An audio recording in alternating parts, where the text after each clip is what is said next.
السلام علیکم ناظرین، میں ہوں آپ کی ہوسٹ دنیا زہرا اور آپ کے لیے پروگرام لے کر آئی ہوں انٹرنیشنل انفارمیشن ڈیسک، اور ہمارے ساتھ موجود ہیں آر جے عمران صاحب۔ تو چلتے ہیں اپنے پروگرام کی جانب۔ السلام علیکم عمران صاحب۔ وعلیکم السلام جی دنیا، میں بالکل ٹھیک ٹھاک ہوں، آپ کیسی ہیں؟ جی میں بھی بالکل ٹھیک الحمدللہ۔ تو عمران صاحب، آج ہمیں کس کنٹری کی سیر کروائیں گے ہمارے ویورز کو؟ جی آج کی کنٹری بھی بڑی خاص ہے۔ ویسے تو ہم اپنے ناظرین کے لیے جو بھی ممالک لے کر آتے ہیں وہ خاص ممالک ہوتے ہیں۔ خاص سے مراد میری یہ ہے کہ وہ جگہیں جہاں پہ لوگ جانا چاہتے ہیں یا لوگوں نے ان کے بارے میں سنا ہے، یا پھر وہاں پہ ہمارے پاکستانی بھائی بہن موجود ہیں آلریڈی۔ میں اپنے پروگرام کی توسط سے اپنے ناظرین سے یہ کہنا چاہوں گا کہ بہت ساری ایسی کنٹریز ہیں جہاں پہ ہم لوگ بہت کم ہیں، تو وہاں پہ بھی ہمیں جانا چاہیے۔ تو آج ویسی میں ایک کنٹری لے کر آیا ہوں۔ یہ نہیں ہے کہ وہاں پہ پاکستانی نہیں ہیں، لیکن بنسبت اور کنٹریز کے، جیسے ہم یو کے جاتے ہیں، آپ دیکھیں گی کہ جب لوگوں سے بات ہو رہی ہوتی ہے، کوئی کسی کا بچہ پڑھنے جا رہا ہے تو وہ یو کے جا رہا ہے یا یو ایس جا رہا ہے۔ تو آج جس کنٹری کو میں لے کر آیا ہوں وہ ہے بلغاریہ۔ جی عمران صاحب، بلغاریہ کے بارے میں آپ کیا بتائیں گے؟ دیکھیے، بلغاریہ جو ہے وہ یورپین کنٹری ہے، ٹھیک ہے، اور یہ بلقان کے مشرقی کنارے پر واقع ہے، اور اس کی سرحد شمال میں رومانیہ ہے، جس کے بارے میں اپنے پچھلے پروگرام میں بتا چکا ہوں، اور مغرب میں سربیا ہے، اور شمالی مقدونیہ، جنوب میں یونان، ترکی، اور مشرق میں بحر اسود سے اس کی سرحد ملتی ہے۔ بلغاریہ جو ہے وہ تقریباً آپ یہ سمجھ لیجیے کہ 1,10,994، اگر اس انگلش میں ہم بولیں گے کہ 110,994 مربع کلومیٹر پر مبنی ہے، جس کو اگر مربع میل کی ہم بات کریں گے تو وہ بنے گا تقریباً 42,855، یعنی 42,855 مربع میل، جو کہ اچھا خاصا رقبہ ہے، اور یہ یورپ کا 16واں بڑا ملک ہے۔ یورپ میں اگر آپ دیکھیں گی کہ 1 2 3 4 جو جس طرح سے لوگوں نے اس کو نمبرنگ کی ہوئی ہے کہ بڑے ملک میں، تو یہ 16ویں نمبر پہ آتا ہے۔ جی عمران صاحب، بلغاریہ کے بارے میں ہمیں مزید بتائیے ہمارے ویورز کو۔ اردو میں ہم اس کو بلغاریہ کہتے ہیں، انگلش میں بلغاریہ ہے، اور یہ ایک بلقان، میں نے ابھی ذکر کیا، یہ ایک قوم ہے۔ آپ کو پتہ ہے کہ ہر ملک میں نسل در نسل لوگ چلے آ رہے ہیں، کسی قوم سے وابستہ ہوتے ہیں۔ کئی جگہ میں نے اپنے پروگرام میں یہ بتایا کہ کوئی ایسی ممالک، اور بھی بہت سارے ممالک ہیں جہاں پہ مختلف جگہوں سے لوگ آ کے آباد ہوئے ہیں۔ تو یہاں پہ بلقان کا جیسے میں نے آپ سے ذکر کیا، اور ابھی میں نے آپ کو اس کا حدود ضربہ بھی بتایا کہ بھئی بحر اسود کی ساحلی پٹی پہ ہے، اور یونانی، سلاوی اور عثمانی فارسی اثرات کے ساتھ ایک ثقافتی جو ہے وہ جگہ ہے، پلس یہ کہ اس کے بارے میں موسیقی، میوزک جو ہے وہ بہت زیادہ دل دادہ ہوتے ہیں، اور روایت ہیں ان سے کافی پرانی، پلس یہاں پہ روایتی ان کا رقص ہوتا ہے، جس کو ہم انگلش میں ڈانس کہتے ہیں، تو وہ بھی بڑا انٹرسٹنگ ہے، اور ملبوسات اور دستکاری جو ہے اس کا یہ سمجھیں کہ بھرپور ورثہ ہے۔ اس کا یہ سمجھیے کہ اس کی اگر ہسٹری آپ دیکھیں گی تو وہ کافی پرانی ہے۔ یہ ہے تقریباً سمجھیں کہ 5ویں صدی قبل مسیح کا اس کا ایک شہر ہے، اور اس شہر کا میں نام نہیں لے رہا کیونکہ مجھے پتہ ہے کہ اگلا سوال جو آپ کریں گی وہ آگے جو سوال کریں گی وہ اسی شہر کے بارے میں ہوگا۔ عمران صاحب، آپ نے رقبے کے بارے میں تو بتا دیا، اب یہ بتائیے کہ بلغاریہ کی آبادی کتنی ہے؟ جی میں یہ سوال ایکسپیکٹ کر رہا تھا آپ سے۔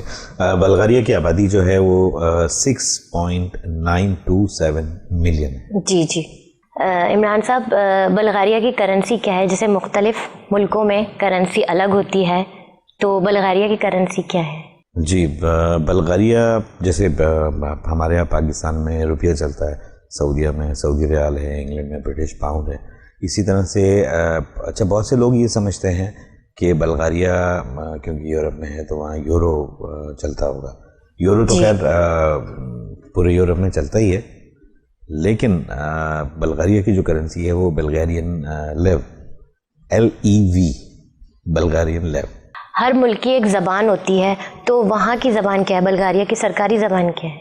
دیکھیے بلغاریہ کی زبان جو ہے وہ بلغیرین ہی ہے، ان کی اپنی زبان ہے، باقی کی اور زبانیں بھی بولی جاتی ہیں وہاں پہ، لیکن جو ان کی سرکاری زبان ہے یا یہ کہہ لیجیے مادری زبان ہے وہ بلغیرین۔ عمران صاحب، ہر ملک کا دارالحکومت ہوتا ہے، تو اس ملک کا دارالحکومت کیا ہے؟ جی ہاں، بڑا اچھا سوال آپ نے کیا۔ جی ہاں بالکل، ہر ملک کا ایک دارالحکومت ہے، جیسے ہمارا اسلام آباد، جی جی، پہلے کراچی پھر اسلام آباد ہو گیا۔ عمران صاحب، ہر ملک میں کوئی نہ کوئی چیز مشہور ہوتی ہے، تو اس ملک میں کیا چیز مشہور ہے؟ دیکھیے بہت سارے ممالک کسی نہ کسی وجہ سے مشہور ہوتے ہیں۔ جی بلغاریہ کا جو ہے، اگر آپ اس کے بارے میں اسٹڈی کریں گی تو یہ اپنی لوک داستانیں کی وجہ سے مشہور ہے، اور گلوکاروں کی وجہ سے مشہور ہے، موسیقاروں کی وجہ سے مشہور ہے۔ اور یہ آپ دیکھیے گا، بڑی بات ہے کہ موسیقار، گلوکار اور لوک داستانیں جو پرانی داستانیں ہیں، اس کی وجہ سے یہ ملک مشہور ہے۔ یعنی اس میں اتنی زیادہ داستانیں ہیں، میں اپنے ناظرین سے یہ کہوں گا کہ وہ اس کے بارے میں اسٹڈی کریں اور دیکھیں، کیونکہ ہمارے پروگرام کا وقت جو ہے وہ محدود ہوتا ہے، تو وہ فردر ڈیٹیلز یا لوک داستانوں کے بارے میں یا موسیقاروں کے بارے میں ہم نہیں بتا پاتے، تو ہم بیسک انفارمیشن لوگوں کو دیتے ہیں۔ تو جیسے میں نے آپ کو بتایا، ان کی وجہ سے مشہور ہے، اور اس سے خاص طور پر ان کی جو لوک داستانیں ہیں اس پہ فخر ہے۔ میں ایک جگہ پڑھ رہا تھا کہ انہوں نے، بلغاریہ کے لوگوں نے کہا تھا کہ ہمیں اپنی لوک داستانوں پر فخر ہے، اور صرف لوک داستانیں نہیں، لوک موسیقی بھی اور لوک رقص بھی۔ اچھا، جو آرٹ سے، فنون لطیفہ، جو لوگ فنون لطیفہ سے وابستہ ہیں، ان کو بالکل اس بات کا اندازہ ہوگا کہ یہ میں بڑی گہری باتیں کر رہا ہوں، کہ لوک داستانیں، لوک موسیقی، شاید ہماری نئی نسل اس چیز پہ اتفاق نہ کرے یا سمجھ میں نہ آئے، لیکن یہ آج کل کی موسیقی اور لوک موسیقی میں بڑا فرق ہے۔ خیر یہ پھر دوسرا ٹاپک ہے، اس میں ہم نکل جائیں گے۔ قومی ملبوسات کی وجہ سے یہ بڑا مشہور ہے، اور اس طرح کے جو ہے قومی لباس ہیں ان کے، اور بہت جاذب نظر ہیں، یعنی دیکھنے میں بڑا اچھا لگتا ہے، تو سوچی پہننے میں پھر کتنا اچھا لگتا ہوگا۔ اور ان کی روایتی رسومات ہیں جو ان کی زندگی میں ایک بہت اہم مقام رکھتی ہیں۔ خیر یہ تو ایک حقیقت ہے کہ ہر ایک کی روایتی جو رسومات ہیں وہ ان کی زندگی میں بڑی امپورٹنٹ ہوتی ہیں، لیکن بلغاریہ کے لیے کہا جاتا ہے کہ یہ بہت اہمیت رکھتی ہے۔ جی عمران صاحب، یہ بتائیں بلغاریہ کو کیا منفرد بناتا ہے؟ اگر آپ ہسٹری دیکھیں گے تو یورپ میں بہت سارے ایسے ممالک ہیں جن کا نام پہلے کچھ اور تھا، پھر بعد میں نام تبدیل ہوا، اور بدلتے بدلتے پھر آخر میں اب جس ناموں سے ہم ان کو جانتے ہیں، یہ واحد قدیم ملک ہے جس نے اپنا نام تبدیل نہیں کیا۔ جی، یہ بڑی بات ہے۔ بلغاریہ میں ثقافت کیسی ہے؟ اچھا، ایک بات میں اور آپ کو بتاتا چلوں کہ یہ جو ابھی آپ نے پچھلا سوال کیا تھا اس کے حوالے سے، کہ یہ جو میں نے آپ کو بتایا کہ اس نے نام تبدیل نہیں کیا، جی، جب سے قائم ہوا تھا، آپ یہ نوٹ کیجئے گا کہ جب سے قائم ہوا تھا، اور قائم کب ہوا تھا، ڈیفینیٹلی آپ کے ذہن میں اور ناظرین کے ذہن میں یہ سوال آئے گا کہ کتنا پرانا ہے۔ ابھی میں نے آپ کو اس کے دارالخلافہ یا دارالحکومت کے بارے میں بتایا جو کہ صوفیہ ہے، اور صوفیہ جو ہے وہ اس کی بنیاد جو ہے تقریباً 7000 سال پہلے رکھی گئی تھی۔ اچھا، جسٹ یو امیجن، 7000 سال پہلے، تو کتنا قدیم ملک ہے۔ جی بالکل۔ اور اسے یہ سمجھیے کہ یورپ کا دوسرا قدیم ترین شہر کہا جاتا ہے اس کا جو دارالحکومت ہے، اور اس میں دریافت ہونے والا جو سونا ہے وہ دنیا کا قدیم ترین خزانہ ہے۔ تو اس کی ہسٹری اگر ناظرین پڑھیں گے تو ان کو بڑا مزہ آئے گا۔ میں ہمیشہ اپنے ناظرین سے، ہمارے پروگرام کے توسط سے یہ کہتا ہوں کہ جس ملک بھی آپ جا رہے ہیں، ہم آپ کو انفارمیشن تو دے رہے ہیں جی، لیکن وہ بیسک انفارمیشن ہے، کیونکہ ہمارا محدود وقت ہوتا ہے پروگرام کا، تو وہ ہم ڈیٹیل میں نہیں جا سکتے۔ تو آپ اس کو لازمی پڑھیے، اسٹڈی کیجیے، پھر جائیے، کیونکہ جب اسٹڈی کر کے آپ جائیں گے, یہ خاص طور سے میں ہر پروگرام میں اپنے کہتا ہوں, جب جائیں گے تو آپ کو پھر وہاں پہ گھومنے پھرنے میں بھی مزہ آئے گا, خاص طور سے جو ٹورسٹ لوگ ہیں. بہت سارے لوگوں کو میں جانتا ہوں جو کہ چلے گئے اور وہاں پہ بھائی گائیڈ ہمیں بتا دے گا آپ کو, ٹھیک ہے گائیڈ تو بتا رہا ہے, لیکن آپ کو وہ چیزیں اتنی انٹرسٹنگ نہیں لگیں گی اگر آپ ان کو جانتے نہیں ہیں. لیکن جس چیز کے بارے میں آپ نے پڑھا ہوا ہے, اب مثال کے طور پہ یہ صوفیہ شہر ہے, اس کے بارے میں آپ نے پڑھا ہوا ہے کہ بھئی 7000 سال پرانا قدیم ہے اور دوسرا قدیم ترین شہر ہے, تو جب آپ جائیں گی تو آپ کی جو ایک فیلنگ ہوں گی وہ بالکل ڈفرینٹ ہوں گی, پھر آپ اس کے بارے میں اور جاننا چاہیں گے. عمران صاحب, میں آپ سے دوبارہ اسی سوال پہ آتی ہوں, بلغاریہ میں ثقافت کیسی ہے؟ جی, بلغاریہ کی ثقافت کے بارے میں اگر ہم بات کر رہے ہیں تو یہ مشرقی آرتھوڈاکس چرچ کے اثر و رسوخ کے ساتھ, اچھا یہ جو میں الفاظ بول رہا ہوں یہ شاید لوگوں کو سمجھ میں نہ آ رہے ہوں جو نئے سننے والے ہیں, لیکن جب وہ اسٹڈی کریں گے تو ان کو اندازہ ہوگا کہ جیسے آرتھوڈاکس چرچ کے اثر و رسوخ کے ساتھ, اور یہ باقاعدہ یہ ساری چیز میں لکھ کے لایا ہوں تاکہ میں ناظرین سے ایک بات اور کہوں گا کہ ہو سکتا ہے کہ کسی بہت سارے نام ہوتے ہیں, کسی نام کو میں اگر غلط پروناؤنس کر لوں تو اس کے لیے پہلے سے معذرت میں کر رہا ہوں. اچھا, اس میں آرتھوڈاکس چرچ کے اثر و رسوخ کے ساتھ تھراسین, سلاو اور بلگر روایت کے دلچسپ امتزاج پر مبنی ہے. بہت سے قدیم رسم و رواج ابھی بھی وہاں پہ باقی ہیں. ہوتا یہ ہے کہ آپ نے دیکھا ہوگا کہ کچھ ممالک ایسے ہیں کہ جو جب وہ جدت پسندی کی طرف آتے ہیں تو وہ اپنی قدیم روایت کو بھول جاتے ہیں یا کم رہ جاتی ہے, لیکن یہاں پہ ایسا نہیں ہے. یہاں پہ جب آپ جائیں گی تو آپ کو ایک اندازہ ہوگا کہ ان کی قدیم روایت ابھی بھی موجود ہے. اچھا عمران صاحب, یہ بتائیے کہ کیا کوئی پاکستانی بلغاریہ جا سکتا ہے؟ جی جی بالکل, پاکستانی جو ہیں وہ بلغاریہ جا سکتے ہیں, سفر کھلا ہے, اور زیادہ تر زائرین جو ہیں جو ٹورسٹ ہیں وہ بغیر کسی پابندی کے جا سکتے ہیں. اچھا, میں نے سنا ہے, میں اپنے ناظرین سے کہوں گا کہ اس کو کنفرم کر لیں کہ شاید ان حالات میں جو پینڈیمک مسئلے مسائل چل رہے ہیں کہ وہاں پہ شاید آپ کو کوارنٹائن نہیں کرنے کی ضرورت. بات اور اسی کوارنٹائن سے جب بات نکلی ہے تو میں ناظرین سے اپنے کہنا چاہوں گا کہ ابھی بھی ہمیں احتیاط کی ضرورت ہے. جو یہ پینڈیمک مسئلہ چل رہا ہے اور کووڈ-19, تو اپنے اور اپنے گھر والوں کا خیال رکھیے. بہت سے لوگ ایسے ہیں جو کہتے ہیں کہ بھئی ہم جو ہیں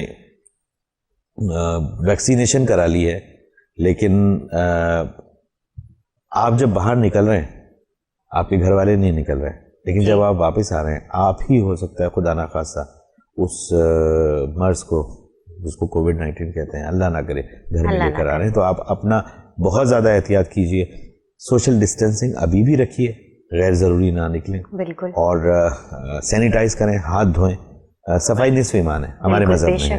تو جو چیز آپ یہ دیکھیے گا, بڑی خوبصورت چیز بات ہے کہ جو ہماری چیز مذہب میں ہے وہ آپ کو بہت ساری چیزوں سے روکتی ہے, لیکن ہم اس کو اس وقت نہیں کر رہے ہوتے, ہم جب مشکل میں آتے ہیں پھر کر رہے ہوتے ہیں. اب آپ دیکھیے گا ہر گھر میں جو ہے لوگ ہاتھ دھو رہے ہیں, اچھی طریقے سے دھو رہے ہیں. تو یہ تو اسلام نے پہلے ہی کہہ دیا کہ بھئی صفائی نصف ایمان ہے. آپ اپنے آپ کو صاف رکھیں, جب واپس آئیں تو اپنا اور اپنوں کا احتیاط ان کے لیے بہت ضروری ہے. عمران صاحب یہ بتائیں کون سے ممالک پاکستانی شہریوں کو آسانی سے ویزا دیتے ہیں؟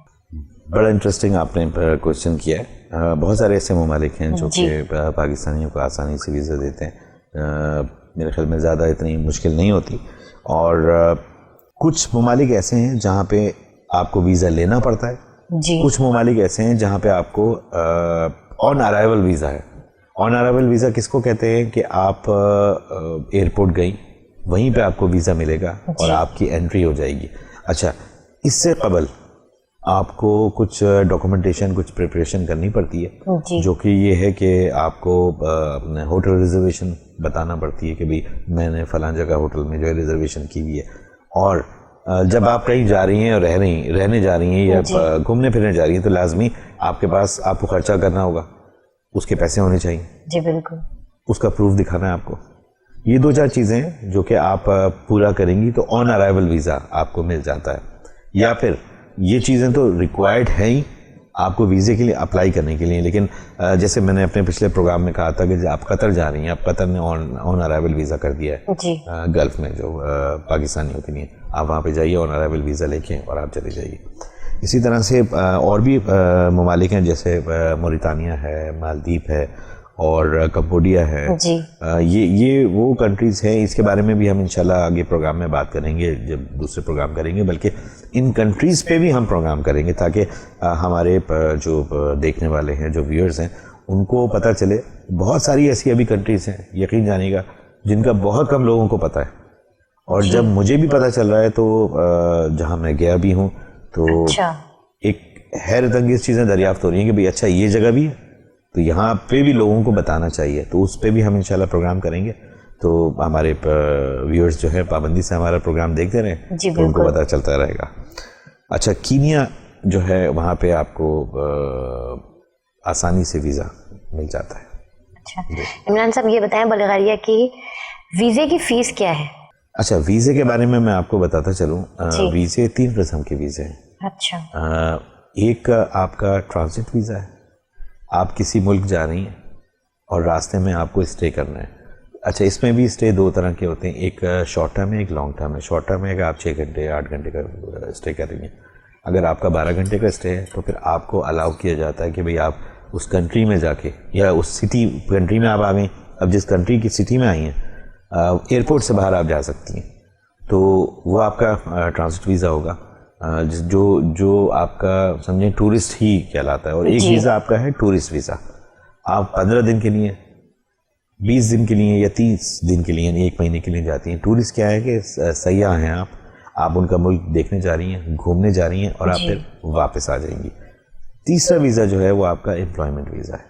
امپلائمنٹ ویزا کیا ہوتا ہے کہ آپ کسی جاب پہ جا رہی ہیں جی, اور اس کے لیے آپ کو اپلائی کرنا پڑتا ہے, جاب آپ کی کنفرم ہو جاتی ہے, پھر آپ جاتی ہیں.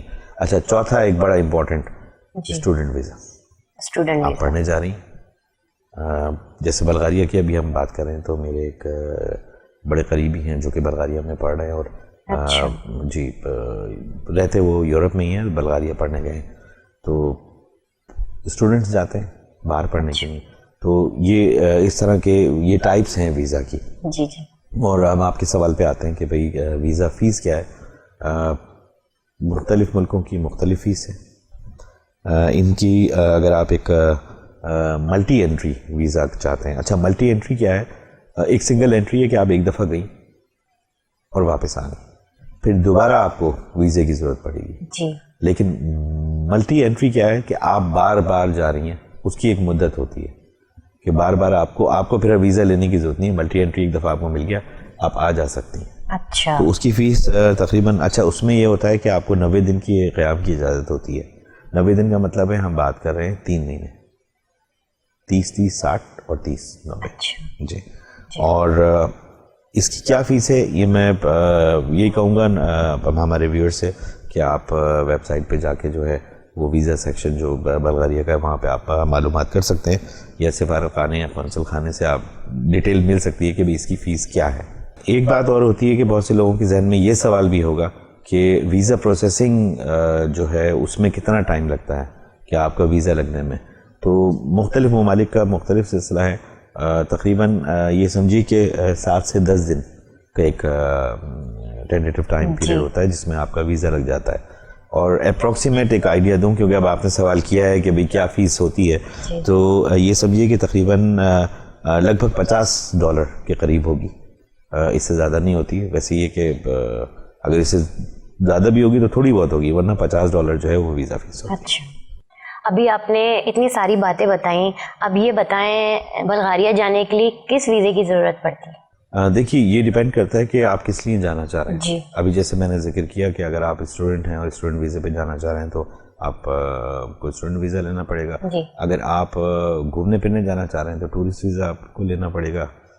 اور اگر آپ امپلائمنٹ پہ جا رہے ہیں تو وہ اس کے لیے تو پھر آپ کو جاب آفر ہو, اس جاب آفر پہ آپ آفر لیٹر کے ساتھ اپلائی کریں گے اور آپ کا ویزا پھر وہیں سے آئے گا. ایک بات اور میں امپورٹنٹ آپ کو بتاؤں کہ جو یورپ میں رہنے والے لوگ ہیں جی, ان کے لیے ویزا جو ہے یعنی یورپین سٹیزنز جو ہیں ان کے لیے ویزے کی ضرورت نہیں ہے. اگر آپ وہیں رہتے ہیں اور وہاں سے آپ بلغاریہ جانا چاہ رہے ہیں. ورنہ یہ کہ اگر آپ کو طویل قیام کرنا ہے تو اس کے لیے پھر ویزے کی آپ کو ضرورت پڑے گی, اور رہائشی اجازت نامے کی درخواستیں جو ہیں وہ غیر ملکی کے بلغاریہ میں ہونے کے بعد جمع کرائی جا سکتی ہیں. عمران صاحب یہ بتائیے پاکستان سے کس یورپی ملک کا ویزا اپلائی کرنا آسان ہے؟ جی, پاکستان سے اگر آپ اپلائی کر رہے ہیں تو لتھوانیا کا ویزا آپ کو آسان ہوگا. اچھا, Lithuania Schengen visa. Schengen visa کس کو کہتے ہیں کہ یورپ کی کچھ کنٹریز ہیں جہاں پہ آپ جا سکتے ہیں. میں نے اپنے پچھلے پروگرام میں بڑا ڈیٹیل میں سیزن 1 میں غالباً بتایا تھا کہ کون سے کنٹریز ہیں جو شینگن کنٹریز ہیں, اور اگر آپ کو ایک شینگن ویزا مل جاتا ہے تو آپ ان کنٹریز میں جا سکتے ہیں. تو لتھوانیا جو ہے اس کے سب سے آسان ملک ہے, وہاں آپ جا سکتے ہیں. اس کی وجہ کیا ہے کہ میں نیٹ پہ یہ دیکھ رہا تھا کہ 2018 میں صرف 1.3% درخواستیں جو ہیں وہ مسترد کی گئی تھیں. اس سے آپ اندازہ لگا سکتے ہیں کہ 1.3%. تو وہاں پہ اگر آپ اپلائی کریں تو وہاں پہ جا سکتے ہیں.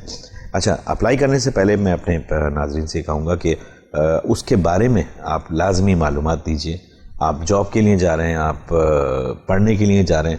اچھا, پڑھنے کے لیے جا رہے ہیں تو یہ ضرور معلوم کیجیے ڈگری تو آپ کو مل جائے گی, آیا اس ڈگری کی کیا ویلیو ہے یورپ میں, پھر اور جگہوں پہ. بہت سے لوگ ہوتے ہیں جو دیکھتے ہیں کہ بھئی سستا کالج ہے یا سستی یونیورسٹی ہے اور وہاں پہ ہم وہاں سے پڑھائی کر لیں.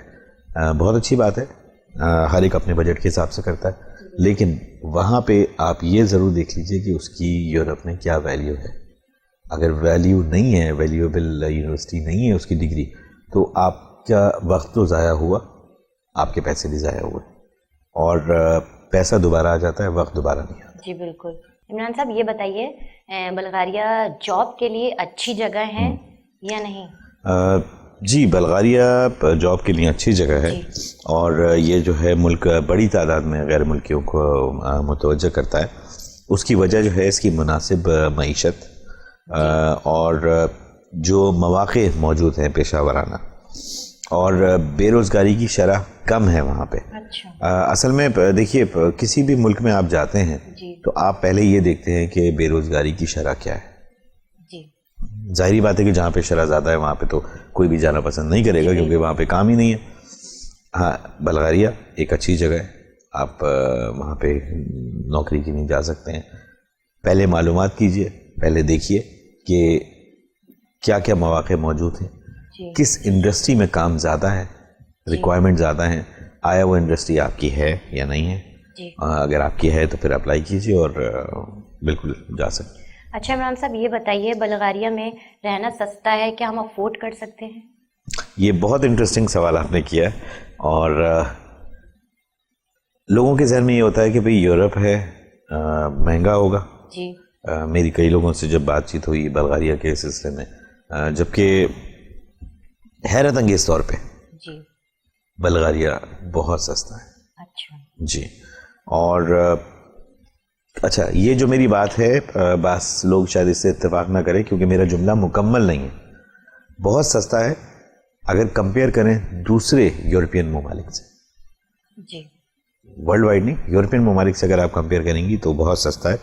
تاہم جو بنیادی اشیاء خورد و نوش ہیں, اور دیکھیے انفلیشن ہر جگہ بڑھ رہا ہے پوری دنیا میں. جی بالکل. تو وہاں پہ بھی بڑھ رہا ہے. اب یہ ہے کہ بلغاریہ میں جو خورد و نوش کی قیمتیں ہیں اور جو بجلی کی وہ بڑھ رہی ہیں, تو جس سے ہوتا کیا ہے کہ جب یہ بڑھ رہی ہیں تو آپ کے ایکسپینس بڑھیں گے. جب ایکسپینس بڑھیں گے تو پھر آپ کا بجٹ جو ہے وہ تھوڑا سا بڑھے گا یا آؤٹ ہوگا, لیکن قدرے بہتر ہے compare to other European countries. Imran صاحب جیسے میرے پاس بلغاریہ کا ویزا ہے تو وہ ویزا لے کے میں کہاں کہاں جا سکتی ہوں؟ اچھا, زبردست, ماشاءاللہ.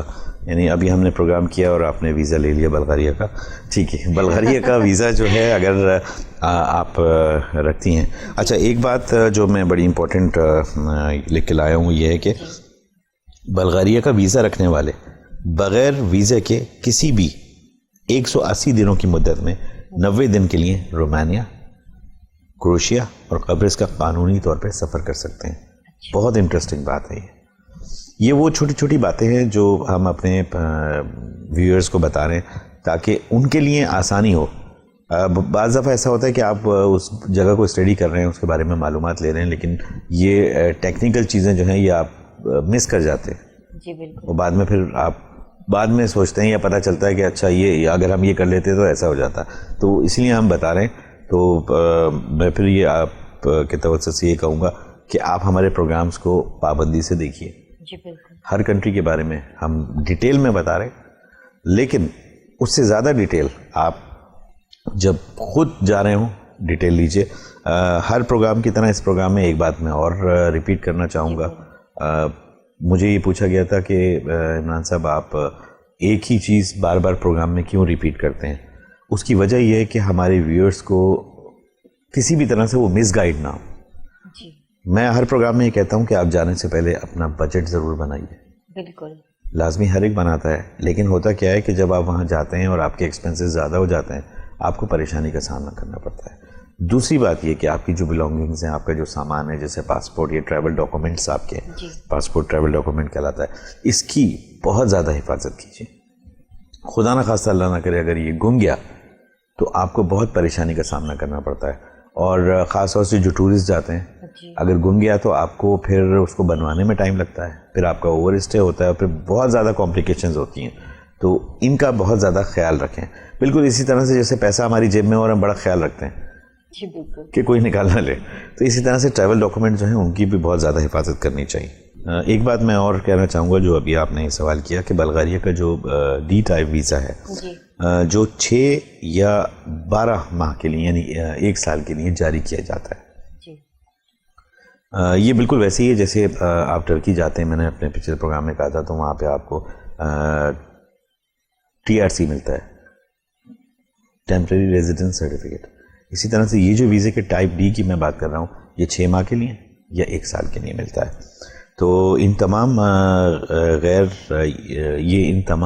EU یعنی یورپین شہریوں کے لیے لازمی ہے جو بلغاریائی رہائشی اجازت نامے کے لیے درخواست دینا چاہتے ہیں, تو ان کے پاس یہ ڈی ٹائپ ویزا لازمی ہونا چاہیے. جی عمران صاحب یہ بتائیے کیا بلغاریہ شینگن ہے, اس سے کیا مراد ہے؟ جیسے میں نے ابھی ذکر کیا کہ کچھ کنٹریز ہیں جن کو ملا کے شینگن ویزا بنایا گیا کہ بھئی ان کنٹریز میں آپ جائیں گے تو آپ کو ایک ویزا درکار ہوگا. جس طرح سے آپ یہ دیکھیے گا کہ کرنسی یورو کرنسی بنائی گئی تھی کہ یورپ میں یہ کنٹریز ہیں جہاں پہ یہ یورو چلے گا, اسی طرح سے شینگن ویزا ہے کہ آپ کی 7-8 کنٹریز ہیں جہاں پہ آپ یہ ویزا لینے کے بعد ایزیلی جا سکتے ہیں. اچھا شینگن علاقہ یورپی یونین کے بیشتر ممالک کو گھیرے ہوئے, ٹھیک ہے, بیشتر ممالک ہیں سوائے بلغاریہ کے. بلغاریہ شینگن نہیں ہے. اگر آپ شینگن ویزا آپ کے پاس ہے تو آپ بلغاریہ کے لیے آپ کو ویزا چاہیے, یا پھر کروشیا اگر آپ جانا چاہتی ہیں تو وہ بھی نہیں ہے. آئرلینڈ, رومانیہ, قبرص یہ شینگن میں نہیں آتے. مزید برآں غیر یورپی یونین کی ریاستیں جیسے آئس لینڈ ہو گئی یا ناروے ہو گیا یا سوئٹزرلینڈ ہو گیا, یہ اب شامل ہو گئے ہیں شینگن میں. تو یہ ایک خوش آئند بات ہے کہ آپ پھر ان جگہوں پہ آرام سے جا سکتے ہیں. جی کیا بلغاریہ رہنے کی اچھی جگہ ہے؟ جی بالکل, بہت محفوظ ملک ہے, آپ رہ سکتی ہیں. اور در حقیقت دنیا کے پرامن خطہ ہے اور محفوظ ممالک میں سے ایک ہے. یعنی آپ یہ دیکھیے گا کہ وہ ملک اتنا بڑا بھی نہیں ہے اور کتنی اچھی بات ہے لوگوں کے لیے کہ محفوظ ہے. وہاں پہ جرائم کی شرح کم ہے نسبتاً جو دوسرے یورپین ممالک ہیں, اور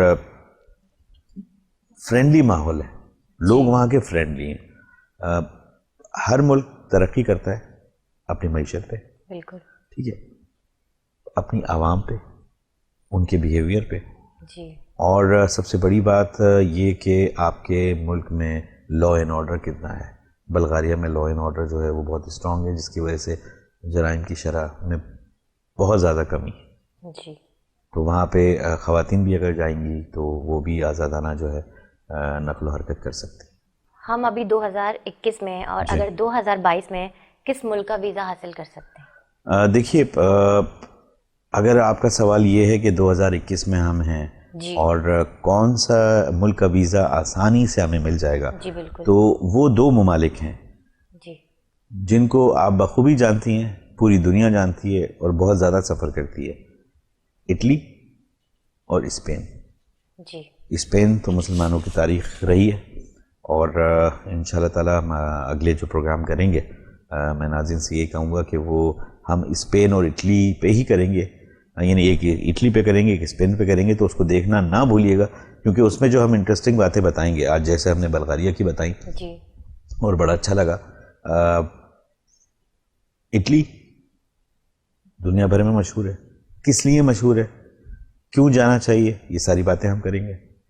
اسپین مسلمانوں کی ایک تاریخ رہی ہے، جی اور اس کے بعد پھر وہ تاریخ چینج ہوئی، اور بیچ میں یہ سننے میں آتا تھا کہ بھئی اسپین میں بڑا مشکل ہوتا ہے مسلمانوں کا جانا، تو وہ ساری باتیں ہم ڈسکس کریں گے انشاءاللہ تعالیٰ اگلے پروگرام میں۔ تو ابھی ہم جو بلغاریہ کا کہہ رہے تھے، اچھا ایک سوال میں ایڈ کرنا چاہوں گا جی کہ بلغاریہ کا جو جیسے ابھی ہم نے لا اینڈ آرڈر کی بات کی ہے، لا اینڈ آرڈر تو آپ کا اگر سخت ہے، امپلیمنٹ ہوتا ہے، law and order Hare country میں ہے، اچھا جی قانون ہر کنٹری میں بنا ہوا ہے نا، اب یہ ڈیپینڈ کرتا ہے کہ وہاں کے حکمرانوں پہ کہ آیا کہ اس کو آپ امپلیمنٹ کرتے ہیں، امپلیمنٹ کیوں کرنا ہے، اس کو لاگو کیوں کرنا ہے، اس کی وجہ یہ ہے کہ اگر آپ وہ امپلیمنٹ نہیں کریں گے تو انتشار پھیلے گا معاشرے میں، انتشار پھیلے گا تو بدنظمی ہوگی، معیشت تباہ ہوگی، ملک خسارے میں جائے گا۔ بالکل، یہ ایک بڑی چھوٹی سی پوائنٹ والی بات میں نے کہی ہے جو ہمیں سمجھنا چاہیے کہ لا اینڈ آرڈر جو ہے وہ بہت ضروری ہے۔ تو یہ لا اینڈ آرڈر بلغاریہ میں ہے، اور بلغاریہ جو ہے موسم کے اعتبار سے بھی بہت اچھا ملک ہے، موسم بہت زیادہ خوشگوار رہتا ہے۔ اچھا خوشگوار سے مراد یہ کہ سردی بھی بے انتہا اور گرمی بھی گرمی دیکھیے ان کے لیے بے انتہا ہوگی، ہمارے لیے نہیں، کیونکہ ہماری جو گرمی ہے جی جو ہمارے ہاں ہوتی ہے وہ بے انتہا گرمی ہے۔ جی ہم جیسے ہم بات کر رہے ہیں کہ مشرق وسطیٰ کی، یا ہم بات کر رہے ہیں اس ایریا میں جہاں پہ ہم رہتے ہیں ہمارے خطے کی، تو یہاں پہ گرمی بنسبت یورپ کے بہت زیادہ ہوتی ہے۔ اچھا مجھے یاد پڑتا ہے کہ گلف کنٹریز میں جو ہے باہر سے یورپ سے لوگ آتے ہیں، اور جو شدید گرمی ہوتی ہے جس میں ہم لوگ اے سی میں ہوتے ہیں اور وہ لوگ جو ہے ڈبل ڈیکر اوپن ایئر بس میں سفر کر رہے ہوتے ہیں اور انجوائے کر رہے ہوتے ہیں اس ویدر کو، کیونکہ وہ وہاں پہ ان کو ملتا نہیں۔ جی تو یہ انفارمیشن جو ہم نے دی یہ آج بلغاریہ کے لیے تھی، اور امید کرتا ہوں کہ ہمارے ویورز کو جو ہے وہ سمجھ میں بھی آیا ہوگا۔ اور پھر میں یہ کہوں گا کہ اسٹوڈنٹس جو جانا چاہتے ہیں آپ پورا اس کو اچھی طرح سے اسٹڈی کیجیے، جی انفارمیشن لیجیے، اور پھر آگے قدم بڑھائیے۔ تھینک یو سو مچ عمران صاحب، آپ ہمارے شو میں آئے اور اپنا قیمتی وقت نکالا۔ تو ناظرین اپنی ہوسٹ دنیا زہرا اور آر جے عمران صاحب کو اجازت دیجیے، اللہ حافظ۔